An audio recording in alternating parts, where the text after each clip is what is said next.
We're back again with our first official vlog. Yes, here we are. Things. Yeah, this is our absolute beginner's guide to motorhomes, because we feel like a month ago we were absolute beginners, but now we are just beginners. So we've leveled up, which is awesome. Yeah. I've gone from level 0 to 1, which is nice. Always a nice place to be. If you have any comments or any more advice after this vlog, then please. On motorhomes. On motorhomes, yeah, not on anything else. Motorhome living, yeah. Yeah. Then please pop them in the comment section, because we would love to chat about it and learn even further and level up further. Yes, yeah. Soon we'll be masters of the motorhome. So let's talk about what we've learned in this last month from being level 0. Yeah. Okay. So first we've learned what type of motorhome, what type of layout we want to have. So we need to have somewhere that we can work when the kids are in bed. So for us it's really important that we think towards the back of the motorhome there's somewhere that the kids can sleep, and that's kind of always their area, so that if we've had a long day or if we're a bit grumpy, then they've always got somewhere that they can go.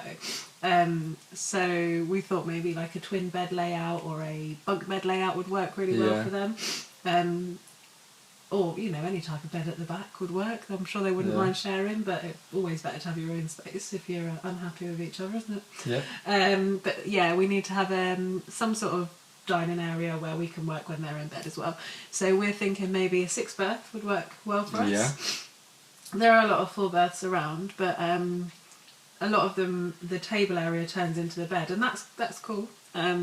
But we're a bit lazy sometimes, aren't we? Yeah. So once we finish working, I think it would be a bit of a pain to change a bed. And sometimes as well, one of you, when you're a couple, you both work at night. If any of you are in this situation, sometimes one of you feels like working and one of you doesn't, and you don't want to both have to go to bed or both have to work, because that just won't work. I tend to fall asleep first. Yeah. So. I'm staying up, grinding. You power through. I get up earlier though to work, so yeah. I mean, grinding in a business capacity as well. We just leave that one there. Yeah.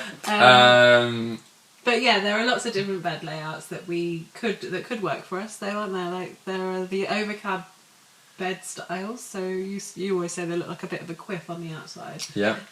So if we had one with an overcab bed, that would work for us, wouldn't it? Because you could still work and I could go to sleep. Yeah. Or vice versa, if that's what's happening that way. Or an electric drop-down bed. Yeah. I always think these are a little bit scary. I don't know if they have a manual override. I know some of them do. I don't know if they all do.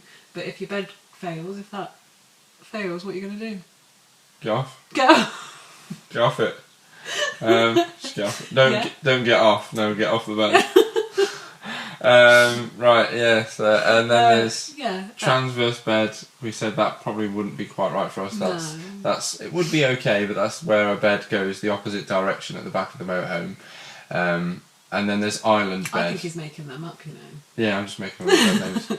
Transformer bed. And then, island bed where you've got a bedside table each. Yeah. They're usually, or we've found they're usually on the smaller berth. Yeah, it's where maybe a couple are going away and they've got almost their own bedroom. They look really cool. I like the way you set in the scene there. Yeah. A couple they're going away. They're going away. They got some wine. Okay, it's got that. Yeah. No, it doesn't always have to be rude, Mel. You filth. Sorry about this. Sorry about that. I can't believe I have to do this. So we're thinking a 6 berth would work best for us, aren't we? Moved on well, didn't you? I did. 6 berth would work well for us. So 6 berth, yeah. Something that we have found that is a bit strange is that a lot of the time there are not as many seatbelts as there are berths. Yeah, that's really odd. Like if you sleep 6 people, why can How you the not hell are they drive getting them everywhere? around? Yeah. What are you going to do with them? Are they can get the train? I don't know. And that to us is a bit weird, because when we were looking at 4 berths, we were always a bit confused that there was not 4 seatbelts. Where do these other people go? Do they just run out the back and then come on then, you've earned no sleep. Sit in a trailer on the back. It's a bit odd. I mean, someone did tell us that there was a big cost for adding extra seatbelts if you ask somebody to fit them, because sometimes they have to strengthen certain areas. Yeah.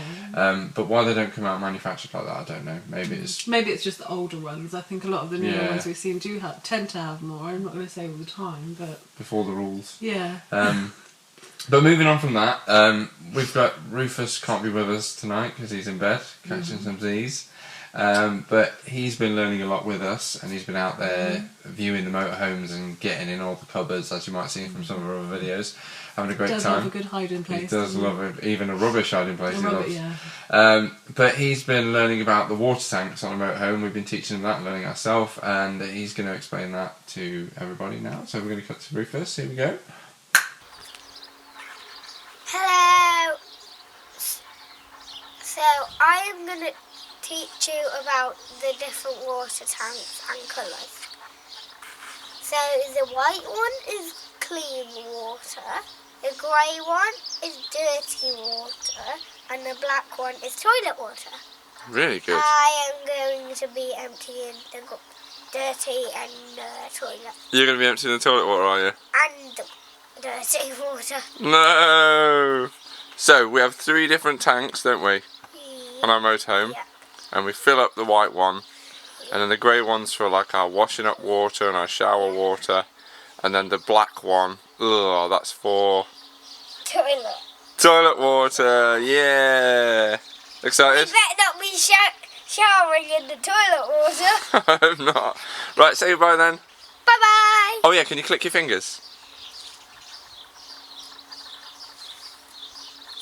And we're back, as if by magic. Thank you very much to Rufus. He did a really good job, and he's starting to get it. And we won't really make him change the black water tank, but we'll certainly make him watch so he learns. Oh, we might not like it.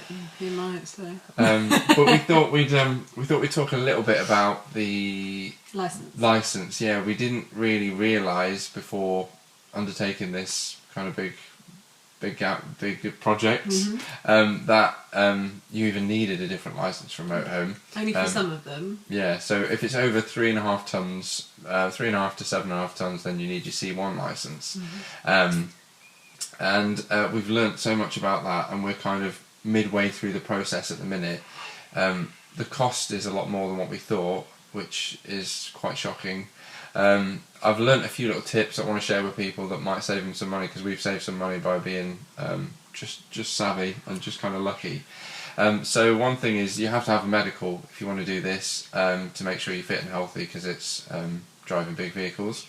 And the medical I contacted I think it's a D4 form that you fill out. I contacted my local GP to say, can I have this medical done? And they said, first of all, we don't do it. So then I had to find another GP, and then they said, oh yeah, we could do it. The cost is £100 each, and I thought, oh god, it's a bit expensive. A bit more than we expected. Yeah, I thought it would be like 50 quid or 20 quid or something like that, or maybe just a handshake and a smile.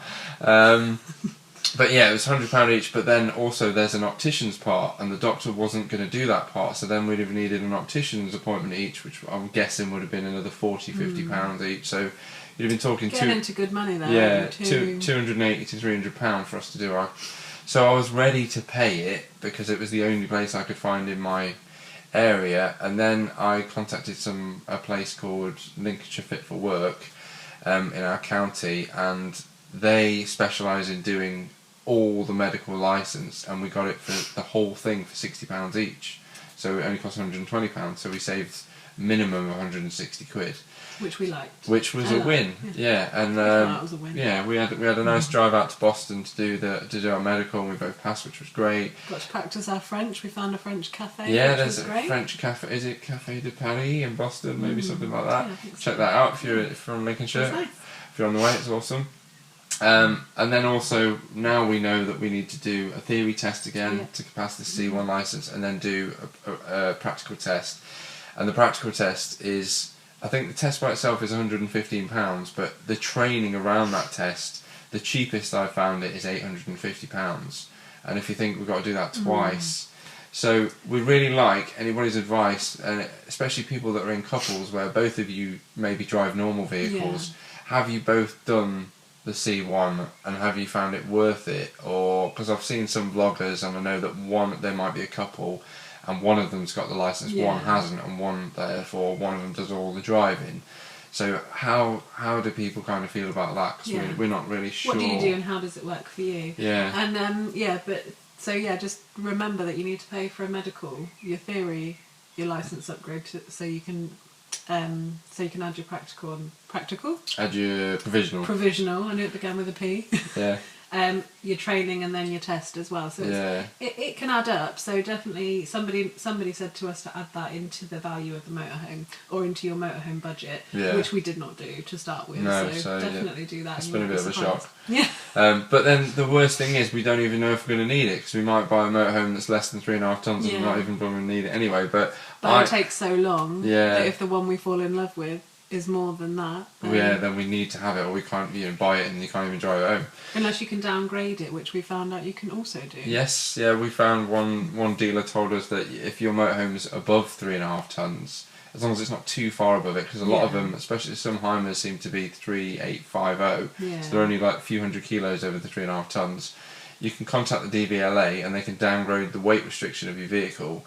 But you've got to be careful that the weight of your vehicle isn't too close to otherwise your payload, which payload is in case you don't know, so the weight of your vehicle is the total weight of your vehicle, and then the payload is the stuff that you can add, so the stuff you bring into it, and that includes your bikes, your water tanks, your food, your cutlery and plates and clothes and everything, so your lava lamp. So obviously if you your lava lamp, everyone's got that in a motorhome.